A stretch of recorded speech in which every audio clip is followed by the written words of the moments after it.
justement pour plus de précision sur cette journée, mais aussi sur le développement du Sinaï, les grands projets de développement et d'investissement. Nous avons le plaisir d'avoir avec nous en ligne, en direct, M. Ahmed El-Laissi Nassef, qui est un conseiller en économie. Bonsoir, M. Ahmed El-Laissi Nassef. Bonsoir, je vous entends mal, madame. Voilà, je vais essayer de parler un peu plus fort. Est-ce que vous m'entendez? Donc on parle, Monsieur Nassef, de la victoire de 6 octobre qui coïncide certainement avec le 10 Ramadan. Et justement, on aimerait bien parler du Sinaï à cette occasion. Mais pour commencer, comme je viens de le dire, c'est peut-être... j'aimerais commencer en fait avec cette victoire. Quels sont vos souvenirs? Comment regardez-vous? Qu'est-ce que vous pouvez nous dire à propos de cette journée? Ben, je pense que c'est la journée du gloire égyptienne. Donc là, c'est après presque, disons, plus de 40 ans qu'on a subi des pressions énormes. On a subi des événements qui étaient très atroces sur la personnalité égyptienne. Là, c'était la journée de la fierté, c'était la journée que le peuple égyptien a repris sa confiance en lui-même, qu'on est capable vraiment de prendre notre destin en main et aller faire ce qu'on devait faire et reprendre notre territoire complètement. Certainement, on porte toutes et tous certainement un regard de fierté vis-à-vis de cette journée, de cette date qui reste gravée, comme on le répète, dans la mémoire collective de la nation. Quand on parle de cette victoire, quand on parle de cette journée, on parle certainement du Sinaï. Depuis 2014, on parle d'une stratégie pour le développement du Sinaï. Il faut bien rappeler que les plans pour le développement du Sinaï étaient toujours là. Le rêve n'a été concrétisé que vers 2017, peut-être avec le lancement d'un projet national pour le développement du Sinaï. On parle d'un montant qui s'élève à 5,6 milliards de livres égyptiennes pour le développement, pour justement donner élan à ce projet, si vous le voulez bien. Un chiffre qui a été peut-être multiplié par 10 en 2019 quand on parle d'un chiffre qui s'élève ou d'un montant qui s'élève à près de 58-59 milliards de livres égyptiennes.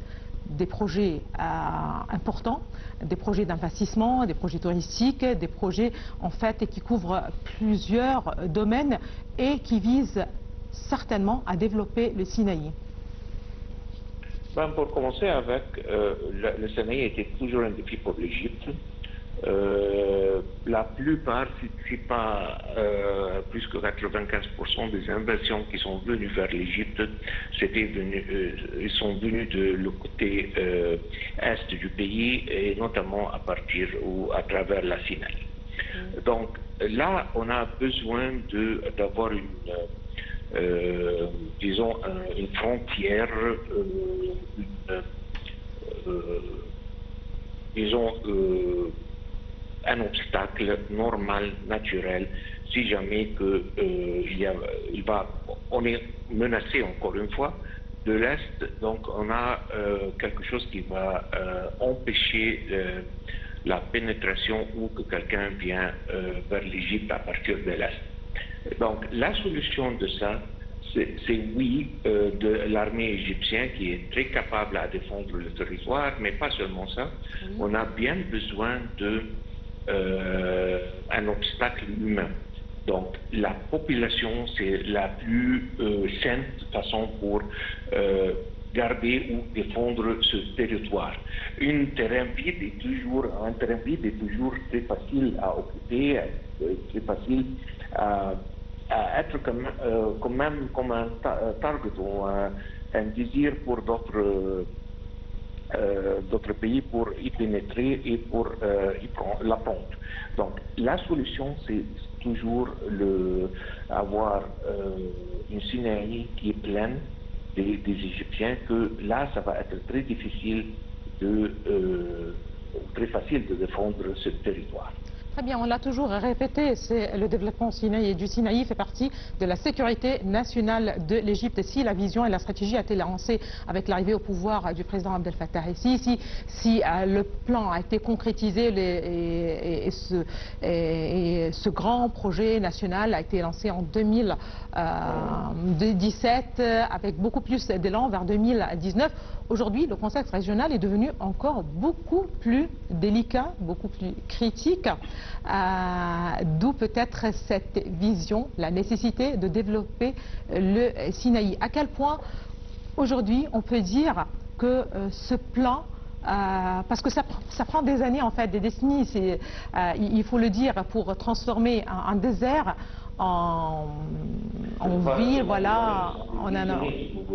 Mais je pense que ce projet qui était un peu de luxe il y a quelques années, maintenant, quand on entend le discours de quelqu'un comme le président Trump, ce n'est plus de luxe, c'est une obligation, c'est quelque chose obligatoire que l'Égypte doit faire pour protéger presque 6% de sa surface. Donc là, on est obligé d'accélérer un projet de recouvrement, urbanisation de ce terrain pour que ça soit, disons, une partie vivante, pas seulement un terrain vide. Et là, l'importance du projet est en train de se multiplier à ce point. Très bien, on en parle d'investissements dans différents domaines. Il y a les investissements ou les projets qui couvrent l'eau, par exemple, des salements de l'eau, les énergies renouvelables. Voilà, toute une gamme, si vous le voulez bien, de projets qui devraient...